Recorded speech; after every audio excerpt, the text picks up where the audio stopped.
областардың абалы аларды жою, қысқарту, жана башка. Ушул эмне болду азыр?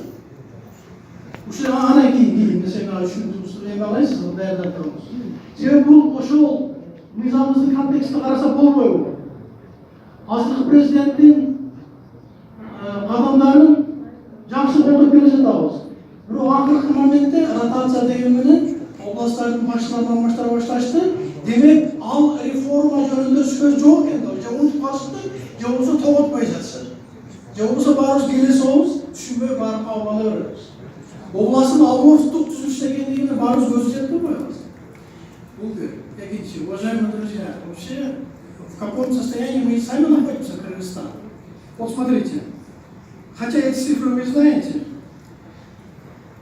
американская, значит, финансовая компания, издание Global Finance, по их данным, наша страна занимает 148 место среди 185 беднейших стран мира. А другая аналитическая группа Fox Economics, оказывается, мы находимся в десятке наиболее неимущих государств среди 127 самых бедных стран мира. Количество министерств, комитетов и агентств всяких, значит, у нас практически мы на первом месте. Вот смотрите, у нас на сегодня, это по данным профессора Бакамбаева, президент, у нас 15 министерств сегодня, 3 комитета и 28 административных ведомств. Исходя из этих обильных, так сказать, количеств наших ведомств, аяқтағы баяғы ушундай бүгүнкү күнү чакырына туура келе турган саясат жүргүзөбүз деп айтып атабыз.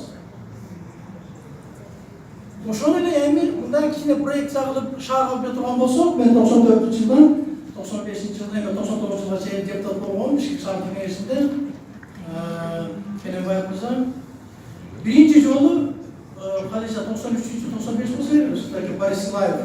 Ошондо мен депутат элем. Кененбаев сиздин однофамилиянызды көрүшкөн. Нормально шеме болгон.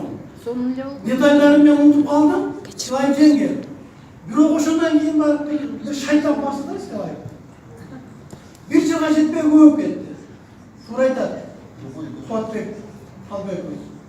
Биз депутаттар бул жакта калып эле ал өзүнүн акимдерин токмоктой баштады. Андан кийин эмек өттү. Отуштардын баардыгы эске алына турган, ушундай бир механизм жасай турган шартты дагы коюш керек. Урматтуу депутат Кенжебек мырза, менин акыркы айта турган сөзүм, ийик учурдагы кандидат мен ал жигитти көчө чогултуп болгон экенбиз. Мен уятыма мойнума алам, своим стыду мен эсте албай койдум. Бирок кечеги тил комиссиясынын абалы мени дагы бир жолу ушул нерсени кайта кароого аргасыз кылды. Аргасыз кылды.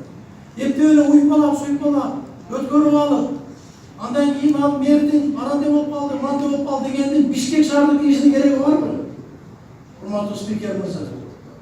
Ушулардын баардыгын силер ушундай кылганыңар үчүн мага ошонун жигит арасы калтып айтып атышаттар.